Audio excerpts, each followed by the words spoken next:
Is everybody ready? Okay. Thank you all so much for your patience. Sorry to keep you out here in the heat. It's under control, but it was a pretty chaotic situation at the beginning of this. So let me just give you some numbers to start with.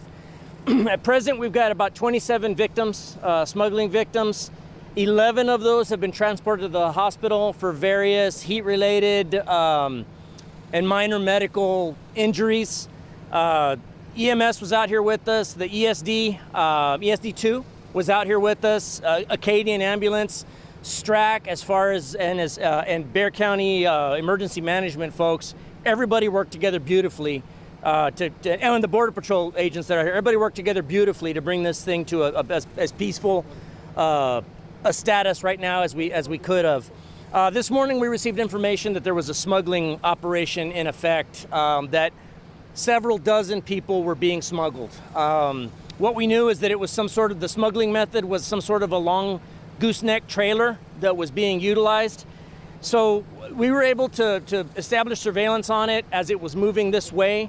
Our undercovers from our transnational group, from the organized crime unit, were able to get eyes on the trailer as it came into the location, being towed by a fifth wheel work truck and trailed by an SUV that we believe was going to be a decoy vehicle or a counter surveillance vehicle. They saw the vehicle pulling the trailer and the trail vehicle pull in here, and we had aircraft up giving us air support. We were able to verify that there were several people moving around the trailer, is what we were told. Well, what we were able to find out is that they used that time to unload the people from the trailer. So it's a gooseneck trailer, long with two corrugated pipes on it that are like culvert type pipes. That was the decoy load. Underneath is a large false compartment that these people were just laying down in there, exposed to the elements, basically laying on really hard mesh, and while they were transported here from the border. They reported being in that compartment for upwards of about 3 hours. Obviously not much by way of water, so hence the medical emergencies, the heat-related injuries that we have. They were able to be brought into the house. Once we verified that there had been people in a trailer, the quick concern for us became, what's their medical condition like? So we actually went in under exigent circumstances to safeguard, make sure that nobody was in there was critically ill or even worse, dying. We went in and we secured the residence. Several people ran from the residence on foot. So right now, aside from the 26 victims that we have 7 suspects under arrest that were involved in the smuggling operation itself. So 26 and 7 total. I'm sorry, so my mistake. It's 26 total, 7 suspects. So of those 11, they've all been taken to area hospitals. The remaining 19, I believe, are going to be taken in for questioning. At present, we don't know who is going to be arrested, if they have any additional going to jail as a result of the operation itself. It's quite common for coyotes to pass themselves off as victims. So in other words, they'll blend in with the crowd of victims, and only until we start drawing the information out of them is then we're able to determine that this is not a victim, this is a bad guy. At present, the feds are here, HSI and Border Patrol are here, and they're going to be taking over the status of the victims. So at present, we just don't know who else may be going to jail. Esta tarde nosotros, nuestra unidad de crimen organizada, alcanzaron información que una operación de traficando de seres humanos o contrabando de seres humanos estaba ocurriendo. Ellos lograron ver una traila gooseneck que iba, ya sabemos que esa traila iba cargada de gente, pero iba con un vehículo, una camioneta grande con otra SUV siguiéndolos. Nuestra unidad de encubierto lograron ver la traila, las 2 trocas que entraron a esta propiedad, pero ya cuando verificamos la información que la traila tenía personas adentro, naturalmente para nosotros nos preocupaba el bienestar de esas personas. Ya se sabe que está muy caliente, entonces nosotros entramos a la propiedad a fuerza para averiguar si alguien ahí necesitaban primeros auxilios. Ya cuando empezamos a entrar, varios sospechosos huyeron a pie. Nosotros naturalmente los perseguimos por varias propiedades por aquí. Alcanzamos a arrestar 7 sospechosos. Tenemos 26 víctimas de contrabando de seres humanos. 11 de esas personas fueron llevadas a hospitales locales por varias heridas menores, pero también por condiciones a causa del calor. Lo que se sabe es que cuando menos una de las mujeres es de Guatemala. A ella le costó $16,000 americanos para llegar hasta este punto. Los otros no sabemos los países que vienen ni cuánto les costó, pero sí sé que esta operación es una operación grande.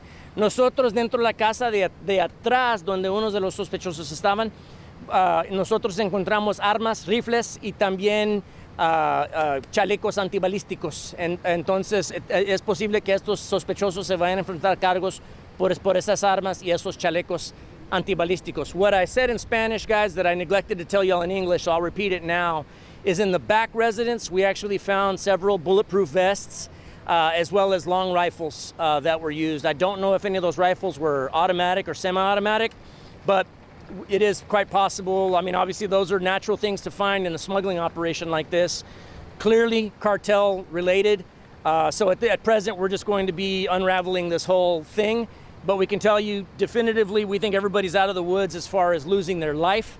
Thankfully, we think that with the help of our other stakeholders, we got them to the hospital quickly. Esta traila es una traila larga que tiene 2 pipas arriba de aluminio. Okay, esas pipas son falsas, es algo que iban cargando para verse como si era algo en serio. Abajo tienen un lugar donde pueden echar obviamente varias personas. Entonces todas estas personas iban acostados ahí dentro de eso, pero el compartimento está abierto abajo. Abajo tiene solamente tela donde iban acostados, tela de fierro. Entonces ellos estaban ahí cerca del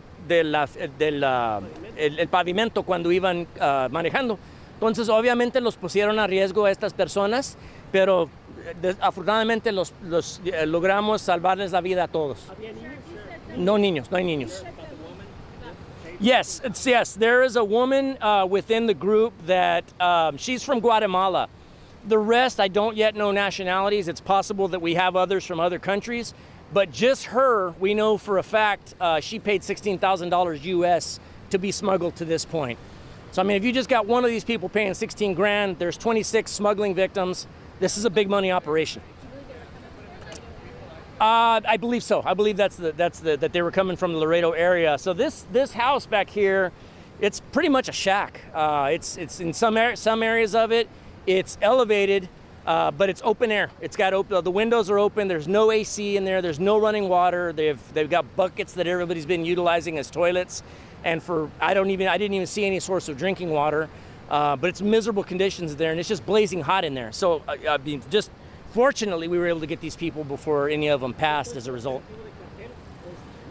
Obviamente para nosotros, cuando nosotros encontramos una operación ahí, ya nosotros sabemos desde el principio que los carteles están involucrados en esto. ¿La presencia de armas todavía refuerza más? Sí, eso es más información arriba de eso, que nosotros ya sabemos que esta es una operación organizada. Es una organización que nosotros pensamos que los carteles están involucrados.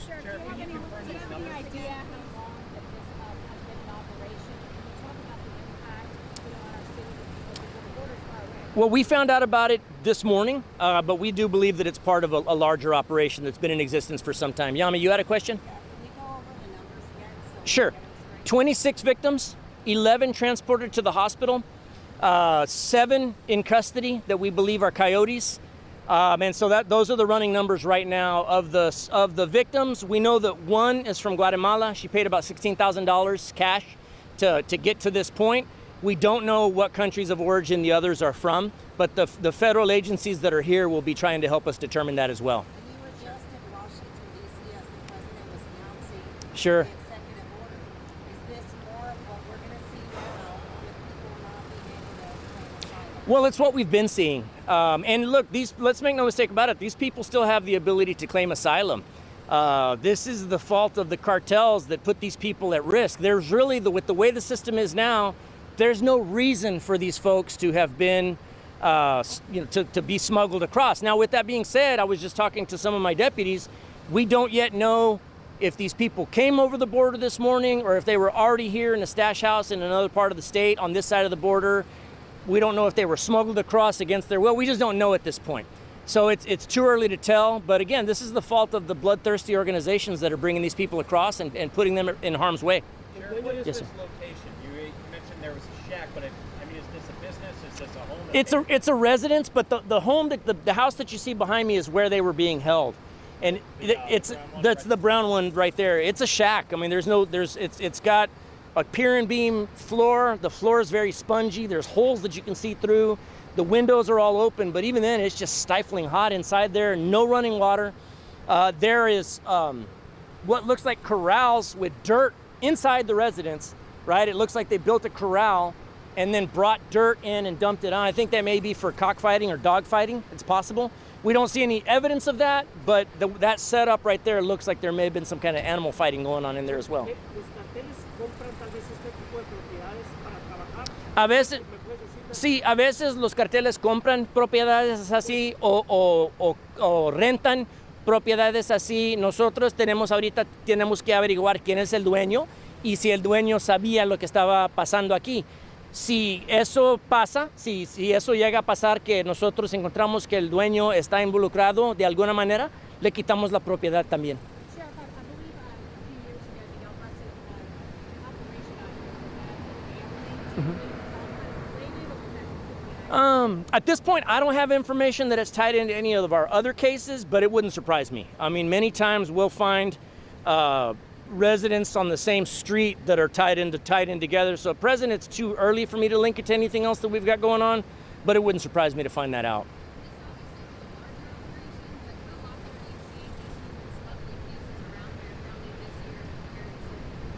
Well, this is something to be quite honest, it's been a while since we've seen one.